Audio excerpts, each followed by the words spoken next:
देखिए आपका भारतीय साक्ष्य अधिनियम में सेक्शन 8 पढ़ाया जा रहा था, जहां से आपका क्वेश्चन बताया गया था कि एक तो यूपी ने को रिलेट करके क्वेश्चन बनाया है, वो भी हमें ध्यान में रखना है। फिर आपका जो पिछली बार एमपी ने क्वेश्चन बनाया वह ये बनाया कि प्रीवियस कंडक्ट रेलेवेंट है कि आपका सबसिक्वेंट कंडक्ट यानी कि पूर्ववर्ती आचरण सुसंगत है कि पश्चातवर्ती की दोनों। तो आपका जवाब रहेगा दोनों। इसके बाद आपका क्या रेलेवेंट है क्या नहीं ये भी पूछा जाता है। और जे और एपीओ में ज़्यादातर आपका इलस्ट्रेशन भी पूछा जाता है। कौन इसमें का दृष्टांत महत्वपूर्ण है उसको अच्छे से जानना चाहिए। तो जो लास्ट के दो तीन आपका ये इलस्ट्रेशन हैं, ज़्यादातर वहीं पूछे गए हैं। आइए शुरू किया जाए। सेक्शन 7 से पहले हम उठाते हैं। पिछले लेक्चर में हमने आपको सेक्शन 7 बताया था, जिसमें कि आपका प्रसंग प्रसंग माने ओकेजन, ओकेजन का मतलब अवसर को सुसंगत बनाया गया है। दूसरा हेतुक, हेतुक यानी कि कारण को। और तीसरा इफेक्ट या परिणाम या प्रभाव को सुसंगत बनाया गया है। फिर आपको हम बताए थे कि स्टेट ऑफ थिंग्स यानी कि वस्तुओं की स्थिति या जो हालात या कंडीशन होती हैं उन कंडीशनों को भी साक्ष्य में प्रस्तुत किया जा सकता है सेक्शन 7 के तहत। और जो सबसे महत्वपूर्ण इलस्ट्रेशन आपको याद करना है, गुत्थम गुत्था यानी कि आपका ये पैरों के निशान, पैरों के चिन्ह किस सेक्शन में रेलेवेंट होंगे ये पूछ सकता है सेक्शन 7 में। और किस रूप में, प्रसंग या हेतुक या परिणाम के रूप में, तो परिणाम के रूप में। यानी कि अगर पैरों के चिन्ह घटना स्थल पर अस्त व्यस्त हैं तो इसका प्रभाव ये है कि मृतक आसानी से नहीं मरा होगा, वह मरने से पहले अभियुक्तों का आपका लड़ाई किया होगा और अपने बचाव के लिए विरोध किया होगा। सेक्शन 7 में जो बातें दी गई हैं उन्हीं बातों को आगे बढ़ाते हुए सेक्शन आपका 8 में 3 तथ्यों को रेलेवेंट बनाया गया है। पहला आपका मोटिव है, मोटिव यानी कि हेतु, हेतु कहा जाता है, हेतुक नहीं हेतु, अभी हम बताएंगे। दूसरा शब्द आपका प्रिपरेशन या तैयारी है। और तीसरा जो है आपका कंडक्ट या आचरण। तो क्वेश्चन आपका पहले बना लिया जाए और इन तीनों शब्दों को समझाया जाए और दो एक्सप्लेशन है और तब इलस्ट्रेशन है। कौन सा इलस्ट्रेशन किससे रिलेटेड हैं ये भी हम बताते रहेंगे। लेकिन सबसे पहले हमें क्वेश्चन 2-4 निकालना है कोरिलेट करके भी। यूपी एपीओ में ये पूछा गया था कि आचरण कहाँ कहाँ रेलेवेंट है या कंडक्ट कहाँ कहाँ रेलेवेंट है। तो आपका जवाब रहेगा एविडेंस के सेक्शन 8 में। फिर आपका सीआरपीसी में जो साक्षी की भावभंगी होती है यानी कि डी माइनर होता है, सीआरपीसी के सेक्शन 280 में रेलेवेंट है। और फिर आपका सिविल मामलों में साक्षी की भावभंगी आदेश सीपीसी के आर्डर 18 के रूल 12 में यानी कि आदेश 18 का नियम 12। उपर्युक्त सभी मार्कर आइएगा जो यूपीएपीओ का मॉडल है। आइए देखा जाए आपका सेक्शन 8 में पहला जो शब्द है आपका हेतु है, यानी कि हेतु या मोटिव। हेतु को हम पहले विस्तृत बताते हैं, यानी कि ऐसे तथ्य जो फैक्ट इन इशू या विवादक तथ्यों का या रेलेवेंट फैक्ट यानी कि सुसंगत तथ्यों का आपका हेतु दर्शाते हों, मोटिव दर्शाते हों, वे तथ्य भी रेलेवेंट बनाए गए हैं। यहाँ से देखिए प्री में कैसे क्वेश्चन बना है, उसको भी आपको सतर्क रहना है, चूँकि तमाम राज्यों का एग्ज़ाम है और क्वेश्चन का मॉडल आपको अच्छे से याद रखना है।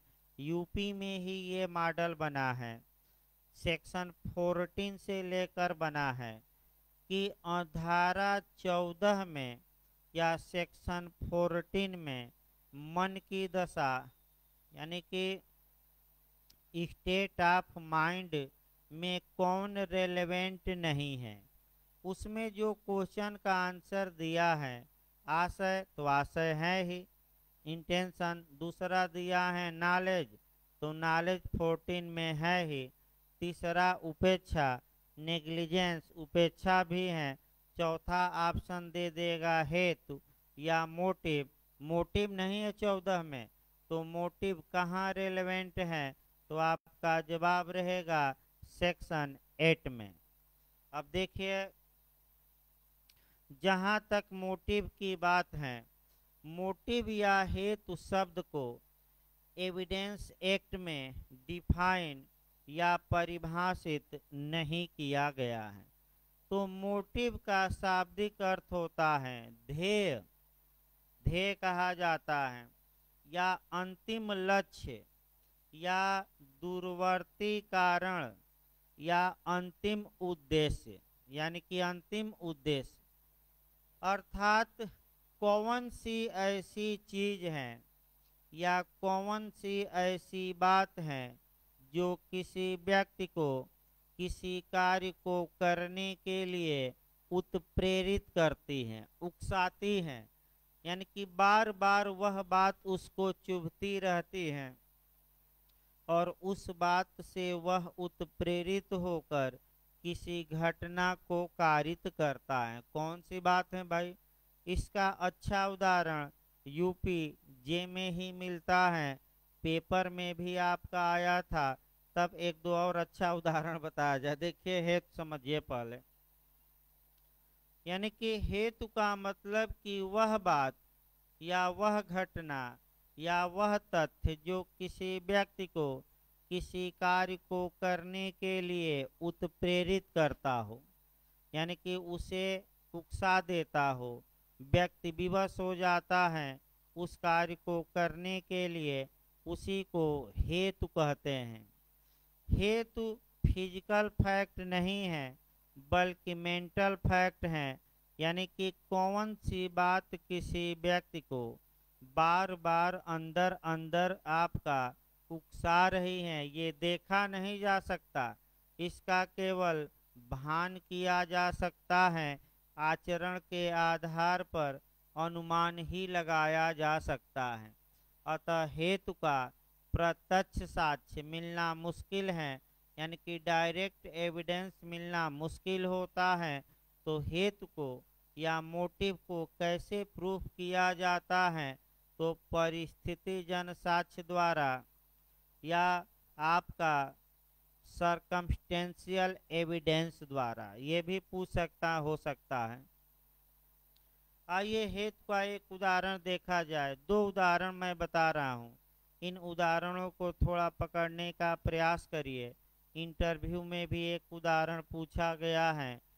पहला उदाहरण हम आपका यूपी जे का बताते हैं, पेपर में भी निकला था कि एक लड़का और लड़की साथ साथ तैयारी कर रहे थे। लड़की का सिलेक्शन हो गया और लड़के का नहीं हुआ और लड़की ने शादी से इनकार कर दिया।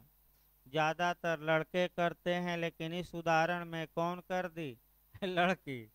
तो आपका रहते थे साथ साथ। तत्पश्चात लड़के के मन में ये बात बैठ गई, बार बार क्या होती थी, अंदर अंदर उसे कचोटती थी, और इतना मेहनत किया कि अगली बार वह भी सेलेक्ट हो गया। तो इसमें हेतु क्या था? हेतु यह था कि बार बार उसको यह बात अंदर अंदर उत्प्रेरित कर रही थी कि हम भी क्या होंगे, सेलेक्ट, क्योंकि ये हमें क्या कर दी हैं, छोड़ दी हैं। यही हेतु होता है, देखा नहीं जा सकता। वो अंदर अंदर लोगों में क्या रहता है, उबाल।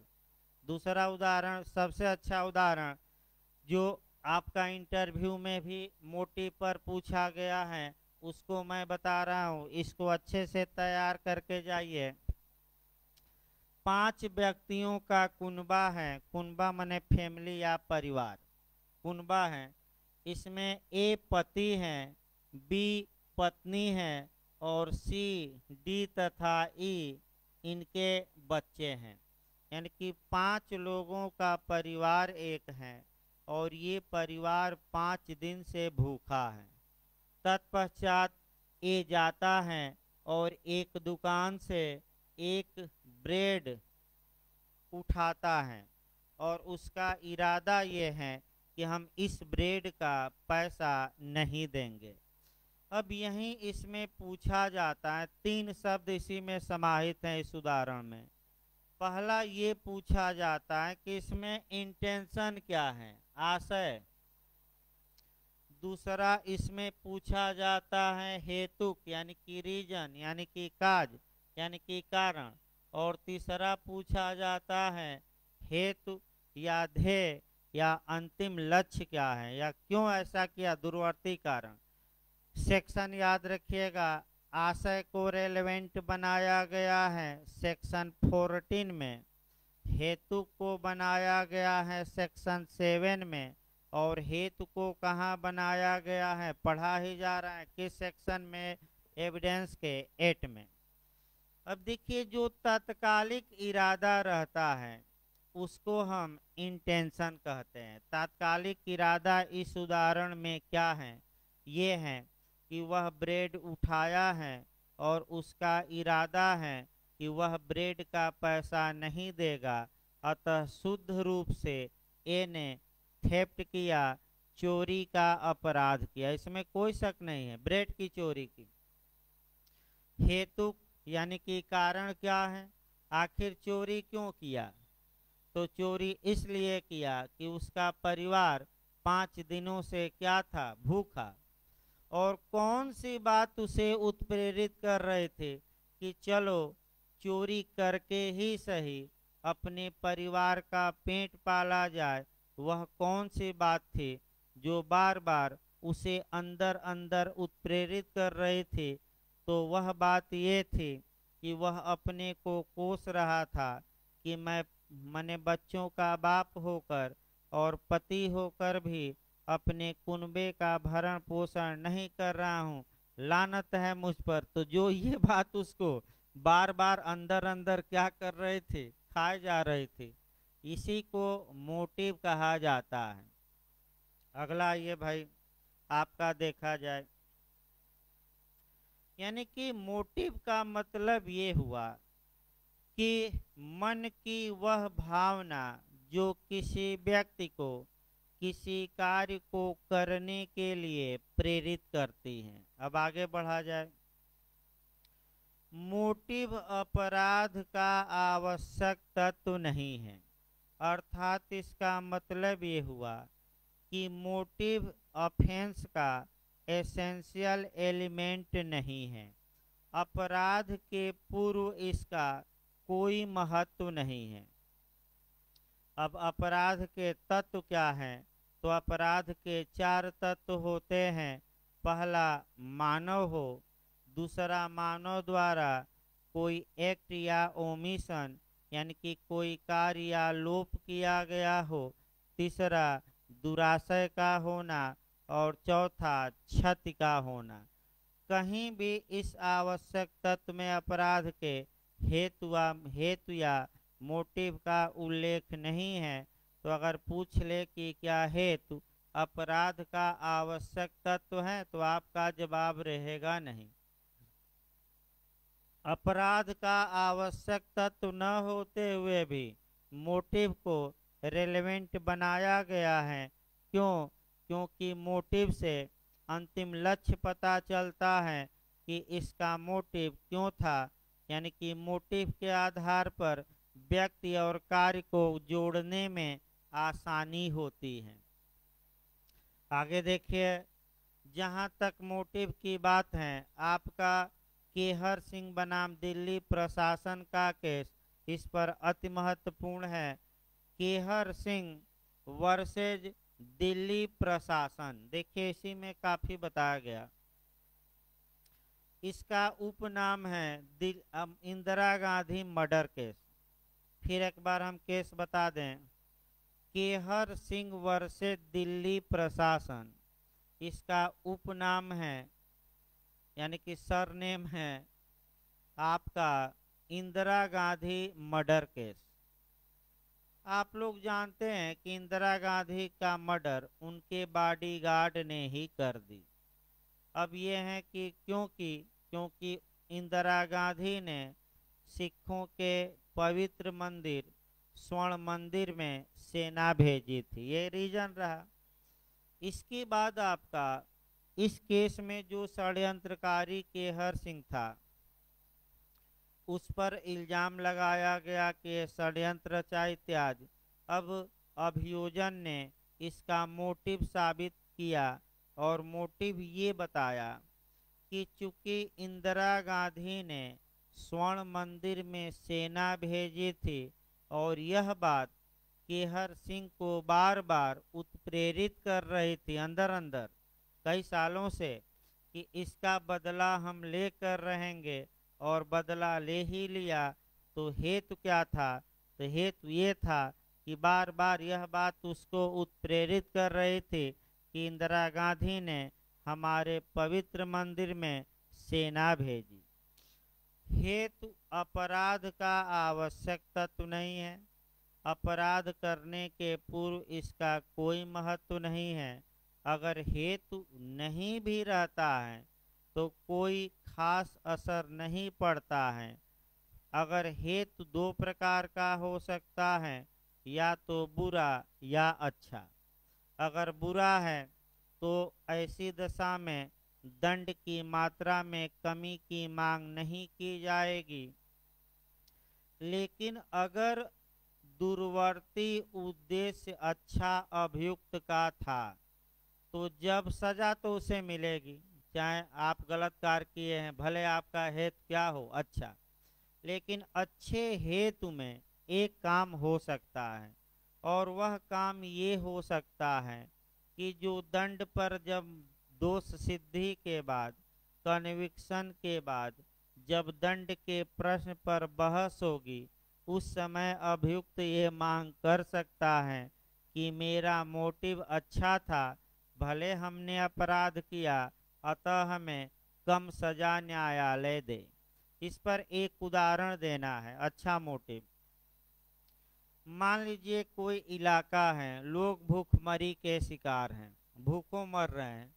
तत्पश्चात सरकारी अनाज बांटने के लिए एक ट्रक जाता है, और इतने लोग भूखे हैं कि भूख मिटाने के लिए सरकारी ट्रक को ही लूट लेते हैं। ये अपराध हुआ, इसमें कोई शक नहीं है, क्योंकि सरकारी अनाज को लोगों ने क्या किया? लूट लिया। लेकिन मोटिव देखिए क्या था? क्यों लूटा? क्योंकि वो भूखे थे। आखिर कौन सी बात थी जो उन्हें उत्प्रेरित कर रही थी लूटने के लिए? क्योंकि आम जनता क्या थी? भूखी थी, मर रही थी, और ये बात बार बार उनको ट्रक लूटने के लिए क्या कर रही थी? उत्प्रेरित।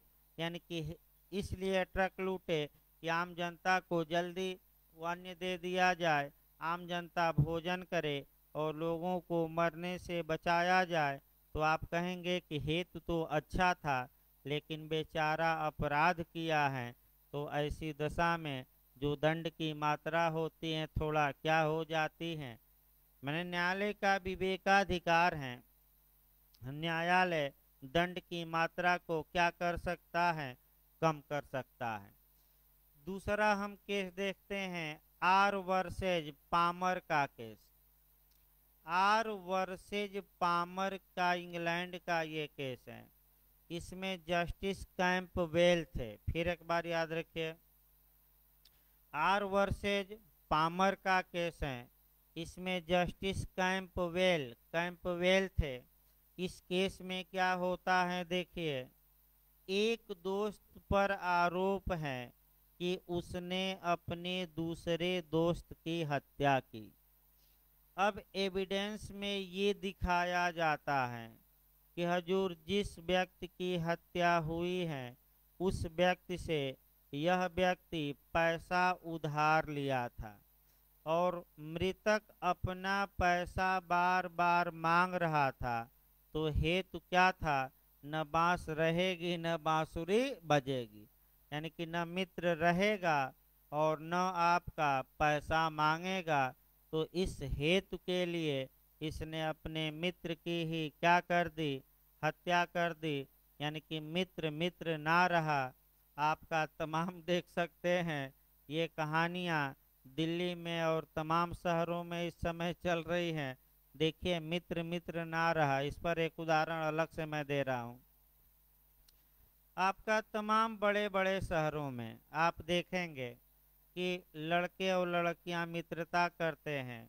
फिर लड़का कहीं ले गया लड़की को और कुछ नशीली चीज खिला दिया, उसके बाद दुराचार किया। तो मित्र मित्र रहा कि मित्र मित्र ना रहा, तो मित्र मित्र ना रहा। और उदाहरण इस केस में मिलता है, किस केस में, आर वर्सेज पामर। अगला एक केस देखिए, आर बनाम रिचर्डसन का केस है, जो हम बताए नहीं है डिटेल में आपको। आर बनाम रिचर्डसन का केस आपका परिस्थिति जन साक्ष्य पर पूरी तरह आधारित है। इसको आज बता ही दिया जाए, क्योंकि इसको सेक्शन 5 में ही बताना चाहिए था, लेकिन वहाँ छूट गया किसी कारण से। लेकिन आज 2 मिनट में हम बता देते हैं और इसमें तमाम चीज़ें हम ऐड करेंगे। देखिए, एक रिचर्डसन अभियुक्त था, व्यक्ति था, और वह एक विक्षिप्त लड़की से प्रेम करता था, शारीरिक रिलेशन भी बनाया था, और वह विक्षिप्त लड़की उसके बच्चे की मां बनने वाली थी। एक दिन जब उस लड़की के माता पिता जंगल में लकड़ी काटने गए थे, उस लड़की की हत्या हो गई। हत्या करते हुए किसी ने देखा नहीं था। तो ऐसी दशा में अब ये है कि जो हत्यारा होता है वह प्रयास करता है कि अंततोगत्वा जो हत्या के एविडेंस हैं वो मिट जाएं। तो पुलिस दिमाग लगाई और ये सोची कि जब लाश जलाई जाएगी तो निश्चित रूप से हत्यारा हो सकता है कि वहाँ क्या हो, उपस्थित हो। तो आपका एक जूता पहना था व्यक्ति, और जूता एक कीचड़ मने भागा था या गया था आया था, तो थोड़ा कीचड़ था। पुलिस ने कीचड़ से जूते की नाप ली, तो तुरंत पैरों के निशान किस सेक्शन में रेलेवेंट हो गए, 7 में। तत्पश्चात अब सबका जूता पुलिस घटना मने शमशान स्थल पर निकलवाई और एक व्यक्ति का नाप मिला। उसी से इन्वेस्टिगेशन शुरू हुआ। वह ऑफिस में काम करता था और सब कुछ आपका साबित किया गया कि यही आदमी मारा है। जाते हुए कुछ लोगों ने देखा, भागते हुए डॉक्टरी रिपोर्ट बता रही थी कि लेफ्ट मने हैंड वाला व्यक्ति मारा है, वह भी लेफ्ट हैंडर था। जाते हुए घटना स्थल की ओर देखा गया, आते हुए यानी कि उसी समय, यानी कि पूरे हालात ये बयान कर रहे थे कि इसी व्यक्ति ने उस औरत की हत्या की थी। तो अब हेतु क्या था, हेतु यह था कि वह औरत इसकी बच्चे की मां बनने वाली थी और बार बार अभियुक्त को ये बात कचोट रही थी। अपना यह चरित्र बचाना चाहता था और चरित्र बचाने के लिए क्या किया, उस औरत की क्या कर दिया, हत्या। एक और कांड यूपी में बहुत प्रसिद्ध हुआ था। मधु मधुमती आपका ये हत्याकांड आपका हुआ था, जिसमें कि मंत्री जी फंसे थे और आज भी उत्तराखंड में जेल में है आपका। हाँ, ये अमरमणि त्रिपाठी नाम था।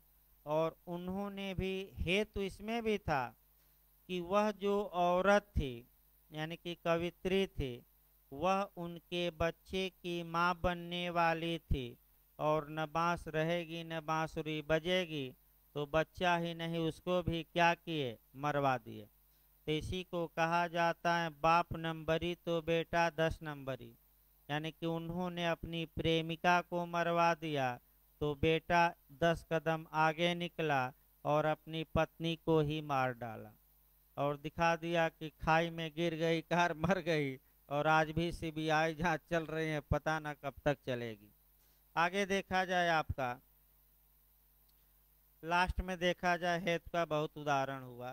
हेतु का डायरेक्ट एविडेंस मिलना मुश्किल होता है, यानी कि आंखों से देखा नहीं जा सकता, तो इसको परिस्थितियों या हालातों के आधार पर प्रूफ किया जाता है। ये याद रखना है, पूछ सकता है।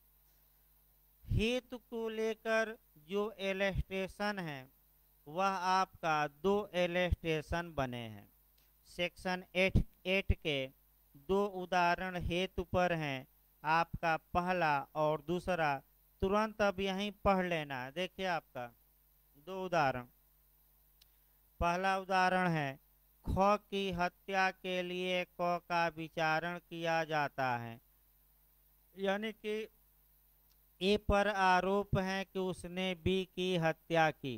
अब इसमें आगे देखिए, ये तथ्य कि क ने ग की हत्या की थी, ख जानता था कि क ने ग की हत्या की है और कि ख ने अपनी इस जानकारी को लोक विदित यानी कि पब्लिक में लोक विदित करने की धमकी देकर क से धन उद्यापित करने धन लेने का प्रयत्न किया था। ये रिलेवेंट होगा। देखिए उदाहरण बना रहा हूं मैं। देखिए अपने ABCD करके। ए पर आरोप है कि इसने किसकी हत्या की है, बी की। अब देखिए आगे, बी इस बात को जानता था कि ए किसकी हत्या किया है, सी की। और बी इस बात को किसको बताया, ए को। और ए से कहा कि मैं तुम्हारा काला कारनामा जानता हूँ और कुछ मुझे धन दे दो, और नहीं तो समाज में रायता जैसे फैला दूंगा कि तुम सी की हत्या किए थे। अब ए को यह बात बार बार अंदर अंदर खाए जा रही थी, उत्प्रेरित कर रही थी, कचोट रही थी कि अगर बी कहीं मुंह खोल दिया तो क्या होगा, हमारे समाज में बेइज्जती होगी, हम जेल जाएंगे, तो न नौ मन तेल हुई हैं और न राधा नची हैं। तो आपका नौ मन वही कहानी है।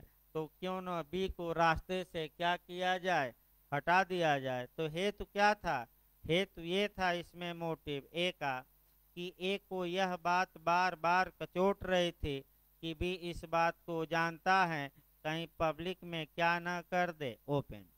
दृष्टांत पूछे जाते हैं। आगे देखा जाए, अब जहां तक सेक्शन 8 की बात है, अब आइए दूसरा शब्द देखा जाए, आपका प्रिपरेशन या तैयारी। सेक्शन 8 में तैयारी को भी सुसंगत बनाया गया है। प्रिपरेशन, तैयारी के बारे में जो इलस्ट्रेशन देखना है वह सी और डी देखना है। वर्तमान समय में मॉडल चेंज हुआ है पढ़ने का, और ये डायरेक्ट पूछ रहा है कि तैयारी पर कौन सा इलस्ट्रेशन या उदाहरण है। तो एविडेंस के सेक्शन 8 में जो उदाहरण सी और डी दिया गया है वह किससे रिलेटेड है, तैयारी। तैयारी आपका कैसे यहाँ क्वेश्चन बन सकते हैं, कैसे आपको पढ़ना रहता है। जब भी प्रिपरेशन पढ़ेंगे आप आईपीसी से जोड़कर पढ़ेंगे।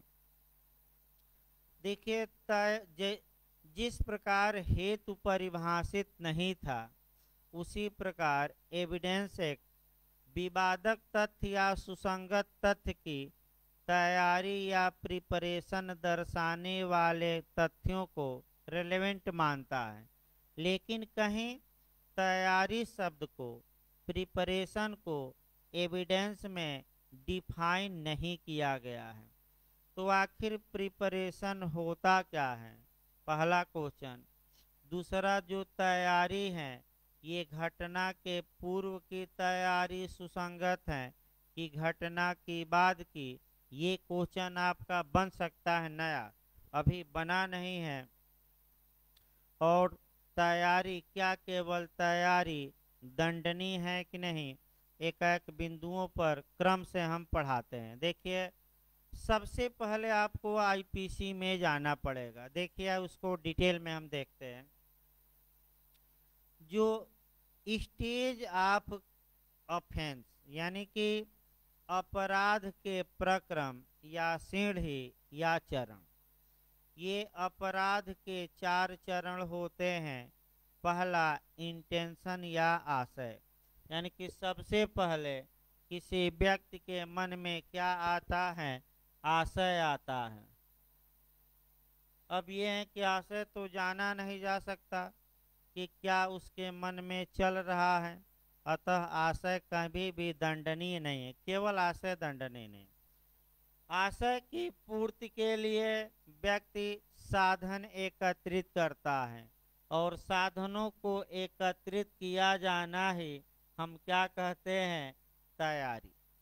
तैयारी करने के बाद व्यक्ति उस कार्य का अटेम्प्ट करता है, यानी कि क्या करता है? प्रयत्न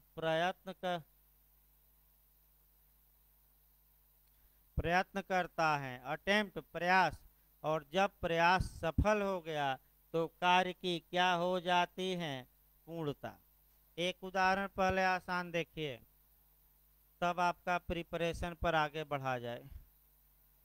मान लीजिए ए बी को मारना चाहता है, तो सबसे पहले उसके मन में ये विचार पैदा होगा।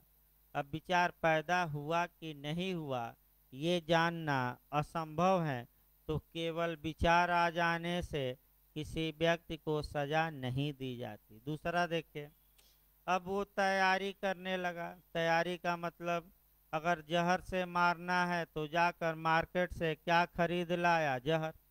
चाकू से मारना है तो मार्केट से क्या लाएगा? चाकू खरीद के। सब तैयारी है।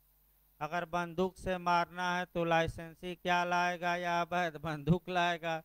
बम से मारना है तो या तो बम बनाएगा या बम कहीं से क्या करेगा? लाएगा। अगर हथौड़ा से मारना हो, भाला से मारना हो, तो भाला बनवा कर लाएगा। ये प्रिपरेशन है।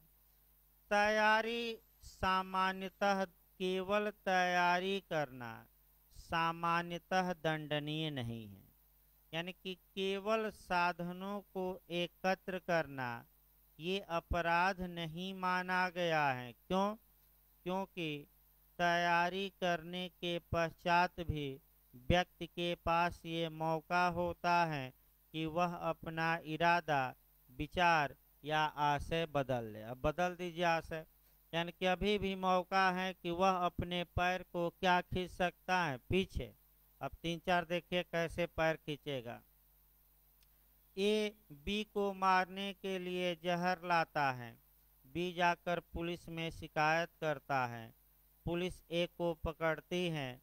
ए कह सकता है कि हजूर, हम जो जहर खरीदे हैं यह बी को मारने के लिए नहीं, ये चूहे हमारे कॉपी किताब को काट डाले थे, इन्हीं को मारने के लिए लाए थे, बी को नहीं। दूसरा देखिए भाई, आपका ए लाइसेंसी बंदूक लेता है। बी को आशंका है कि हमें ही मारेगा, जाकर पुलिस को शिकायत करता है। पुलिस ए को पकड़ती है तो ए कह सकता है कि हजूर, हम ये जो बंदूक लिए हैं ये अपने सेल्फ डिफेंस के लिए लिए हैं, न कि बी को मारने के लिए। फिर जैसे माचिस हुआ, एक व्यक्ति माचिस खरीदा, पकड़ लिया गया, तो कह सकता है हम तो भाई आपका माचिस खरीदे हैं कि बीड़ी पियेंगे, सिगरेट पियेंगे और हुक्का पियेंगे, जो पश्चिमी उत्तर प्रदेश में चलता है। जैसे किसान आंदोलन है, हुक्का पी रहे हैं और हुक्के के बल पर क्या किए हैं, दिल्ली के पास बैठे हैं ज़्यादा लोग। तो ये कह सकता है यानी कि अभी भी मौका रहता है तैयारी के बाद भी कि व्यक्ति अपना क्या करे, कदम पीछे खींच ले। तैयारी के बाद व्यक्ति प्रयत्न करता है और प्रयत्न के बाद कार्य की पूर्णता। आप लोगों पर भी एक उदाहरण दे दिया जाए। आप लोगों के भी मन में पहले ये विचार आया होगा कि चलो एलएलबी करें, तो कुछ लोग एडमिशन लेंगे, कुछ लोग विचार को ही क्या करेंगे, पीछे कर देंगे। एलएलबी कर लिए तो ये हुआ कि चलो मनोज सर के यहाँ तैयारी करेंगे, तो यहाँ आ गए प्रिपरेशन, यहाँ साधन जुटा रहे हैं। और जब एग्जाम में जाकर बैठ जाएंगे तो प्रयत्न करेंगे, और जब पास हो गया पप्पू तो क्या होगा, कार्य पूर्ण। तो आपका यही याद रखिएगा, सामान्यतः तैयारी अपराध का एक शांत चरण माना जाता है, लेकिन खतरनाक है। 4 ऐसी आईपीसी में कंडीशन है जहां की मात्र तैयारी या प्रिपरेशन करना अपराध होगा और व्यक्ति दंड का भागी होगा। कितनी कंडीशन है, 4। वहीं चारों याद करके आईपीसी के लिए जाना है। पहला है आईपीसी का सेक्शन 122। पहला है आईपीसी का सेक्शन 122, भारत सरकार के खिलाफ युद्ध की तैयारी। रट कर जाइएगा सेक्शन, भारत सरकार के खिलाफ युद्ध की तैयारी। दूसरा सेक्शन है 126 है, भारत के साथ मैत्रीपूर्ण देशों में लूटपाट की तैयारी। दूसरा आपका 126 है सेक्शन आईपीसी, भारत के साथ मैत्रीपूर्ण देशों में लूटपाट की तैयारी। तीसरा है 393 सेक्शन, डकैती डालने की तैयारी। नहीं, 399 है भाई, फिर एक बार इसको सुधार कर लीजिए। अगला सेक्शन है 399, डकैती डालने की तैयारी। और अंतिम है 234, 35 इत्यादि धाराएं हैं, ज़्यादा धाराएं हैं, लिखवाया नहीं जाएगा। बस ये है कि सिक्कों के कूटकरण की तैयारी, यानी कि नकली नोट और क्या बनाने की तैयारी, सिक्का, यानी कि मशीन ला दिए हैं नोट छापने वाली, सिक्का पकड़ लिए गए तब भी दंडनीय होंगे, क्योंकि उस मशीन से कागज नहीं छप सकता। क्या छपेगा, नोट या सिक्का, जाली नोट जो कहा जाता है। अब आइए आपका तैयारी क्या, ये तो हमने आईपीसी में बताया। तैयारी, तो तैयारी के अंतर्गत वे सभी बातें और कार्य आते हैं जो अपराध को करने के लिए उपायों को ढूंढने तथा आवश्यक साधन जुटाने से हैं। यानी कि एक लाइन में अगर हम कहें प्रिपरेशन में, तो ये कह सकते हैं कि जब कोई व्यक्ति किसी कार्य को करने के लिए साधनों को क्या करता है, एकत्र करता है, तो उसी को हम क्या कहते हैं, प्रिपरेशन या तैयारी। आपका घटना के पूर्व की तैयारी और घटना के पश्चात की तैयारी, ये क्वेश्चन आपका पूछ सकता है। अभी तक कंपटीशन में नहीं आया है, ये नया क्वेश्चन बिल्कुल पूछ सकता है। यही लोग गलत करके आएंगे कि जो सेक्शन 8 है, क्या वह घटना के पूर्व की तैयारी को सुसंगत बनाता है कि घटना के बाद की तैयारी को, कि दोनों को, यानी कि प्रीवियस प्रिपरेशन की सब्सिक्वेंट प्रिपरेशन की दोनों। तो आपका जवाब रहेगा दोनों। अब घटना के 2-3 उदाहरण पूर्व की तैयारी और 2 उदाहरण घटना के बाद। देखिए ध्यान से भाई,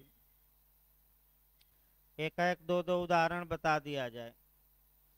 घटना के पूर्व की तैयारी में ये है कि जाकर चाकू खरीदा मार्केट से, तो ये उसी से वार करने के लिए, तो घटना के पहले तैयारी, उसी चाकू से वार किया। और घटना के बाद की तैयारी का मतलब कि जाकर चाकू को छुपा दिया झाड़ी में या नदी में फेंक दिया। यानी कि घटना के बाद की तैयारी में मुख्य रूप से वस्तुओं को छुपाने का काम आता है। हथियार छुपा दिया, ये भी तैयारी है, लेकिन ये कैसी तैयारी है? घटना के बाद की। तो याद रखिए भाई, घटना के पूर्व की भी तैयारी सुसंगत और घटना के बाद की भी। इस आपका एक केस इसमें बता दिया जाए, आर वर्सेज पामर का केस है। अभी हमने हेतु में भी बताया था, जस्टिस कौन थे? कैंपबेल। देखिए हेतु में क्या था कि दोस्त दोस्त ना रहा, यानी कि एक दोस्त ने दूसरे दोस्त की हत्या की, और इसलिए कि वह उससे पैसा क्या लिया था? उधार। लेकिन प्रिपरेशन क्या था? जिस दोस्त ने दूसरे दोस्त को मारा था वह विष देकर मारा था। तो न्यायालय में ये प्रूफ किया गया कि हजूर ऐसा ही विष एक दिन पहले इस दुकान से ये क्या किए थे? खरीदे थे, और उसी विष से इन्होंने क्या किया? इसको मार दिया। यानी कि इसका मतलब ये हुआ कि घटना के पहले अभियुक्त क्या किया था? तैयारी। ये दिखाया जा सकता है, हथियार खरीदा था, भाला खरीदा था, चाकू खरीदा था, फांसी से मैंने अगर गला दबाकर मारना है तो रस्सी खरीदा था। तमाम चीज़ें इसमें उदाहरण बताना उतना संभव ही नहीं है मेरे लिए, क्योंकि दायरा थोड़ा सीमित ही रखकर चलना पड़ेगा। इस प्रकार तैयारी के लिए आपका दो दृष्टांत बने हैं, और सी और डी। देखिए सी क्या कहता है, विष द्वारा ख की हत्या करने के लिए क का विचारण किया जाता है। माने आर बनाम पामर का केस ही इस दृष्टांत पर है। ये दृष्टांत, यह तथ्य सुसंगत है कि ख की मृत्यु के पूर्व क ने ख को दिए गए विष के जैसा विष उपाप्त किया था। उपाप्त माने प्राप्त किया था। क्या किया था? तो सुसंगत है कि विसंगत? सुसंगत, क्योंकि वैसा है विष वो पहले तक किस में सुसंगत है? हेतु में की तैयारी की आचरण? तैयारी, क्योंकि वैसा है विष वह क्या किया था? मार्केट से लाकर लाया था। डी देखिए अगला दृष्टांत, प्रश्न यह है कि क्या अमुक दस्तावेज क की विल हैं? विल मने वसीयत हैं। यानी कि प्रश्न ये है कि क्या जो डॉक्यूमेंट हैं यह ए की वसीयत है कि नहीं। अब ए डॉक्यूमेंट बनाने में तैयारी किया होगा, तो जो तैयारी का साक्ष्य है, अब देखिए क्या कहा जा रहा है, प्रिपरेशन। क्या क्या किया? 10 मने वसीयत लिखने के पहले। देखिए ये तथ्य सुसंगत है कि अभिकथित वसीयत की तारीख से थोड़े दिन पहले कौन ने उन विषयों की जांच की जिनसे अभिकथित बिल के उपबंधों का संबंध है, कि उसने वह बिल करने के बारे में वकीलों से परामर्श किया और अन्य बिलों के प्रारूप बनवाए जिन्हें वह पसंद नहीं करता था। यानी कि बिल कैसे बनाई जाती है इसको देखा। कई वकीलों से जाकर मैंने वसीयत के लिए क्या किया? परामर्श दिया। वकीलों ने कई मॉडल क्या किया? उसके सामने पेश किया, और कई मॉडलों को वह इनकार कर चुका था। उसके बाद अच्छा जब मॉडल मिल गया तो क्या बना दिया? वसीयत। तो वसीयत इन्हें लिखी कि नहीं? तो वसीयत लिखने की ये तैयारी कर रहा था। इसके पहले ये सब बातें जो वकीलों से परामर्श इत्यादि हैं, ये वसीयत लिखने की किस में आ जाएगी? प्रिपरेशन में। इस प्रकार आपका जो प्रिपरेशन का माने पॉइंट था वो समाप्त हुआ। अभी आपका 10 मिनट बाद जूरिस्प्रूडेंस चलेगा। सेक्शन 8 में जो सबसे महत्वपूर्ण पॉइंट है वह कंडक्ट या आचरण है, जो कल अच्छे से पढ़ाया जाएगा। निश्चित रूप से क्वेश्चन अच्छा बनता है प्री मेंस और इंटरव्यू में कंडक्ट पर। धन्यवाद।